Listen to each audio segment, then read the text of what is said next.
Alors pour moi, c'était l'an 2000. C'était quelque chose de très très très très lointain. J'imaginais qu'on allait appuyer sur un bouton et qu'on allait nous apporter un verre d'eau. J'avais pas du tout conscience que ça allait être quelque chose autour de l'information et de la communication. Je voyais des choses automatisées, je voyais des sortes de robots. Enfin, je sais pas, c'était très très très flou et pas du tout conscience que c'est quelque chose qui pouvait se diluer, se disséminer dans mon quotidien de cette manière-là.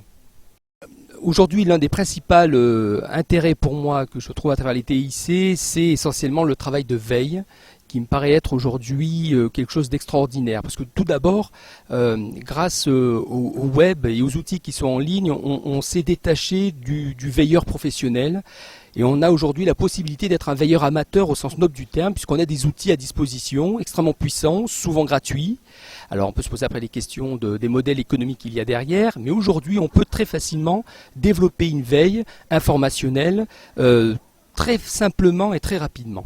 Ça, c'est le premier intérêt aujourd'hui, c'est pour moi l'un des grands apports que j'ai professionnellement sur ces outils-là.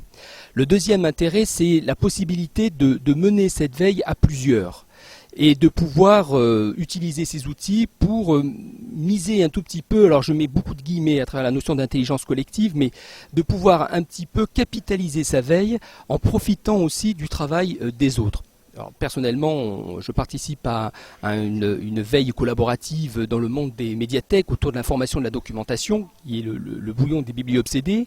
Et il est vrai qu'aujourd'hui, grâce à ces outils-là, on est à la fois dans un esprit qui est éveillé et à la fois dans une exigence, puisque nous savons que nous partageons la veille et que de ce fait, on doit faire attention sur le sourcing, sur ce que l'on va partager. Alors, ce que l'on constate aujourd'hui dans les métiers, et notamment dans les métiers autour des EPN, c'est que c'est aujourd'hui un enjeu fondamental pour suivre les usages, les modifications techniques, et pour avoir aussi une culture numérique. Et on constate qu'aujourd'hui, c'est une compétence qui n'est pas nécessairement prise en compte dans les profils de poste de l'animateur, par exemple. Et il me semble qu'il faut aujourd'hui vraiment insister sur ce point-là, puisque aujourd'hui, ce qui va faire qu'on va accompagner les usages, qu'on va aller vers les cultures numériques, c'est bien qu'on puisse se renseigner sur ces choses-là. Et il me semble qu'aujourd'hui, il faut effectivement insister sur ce point de la veille collaborative.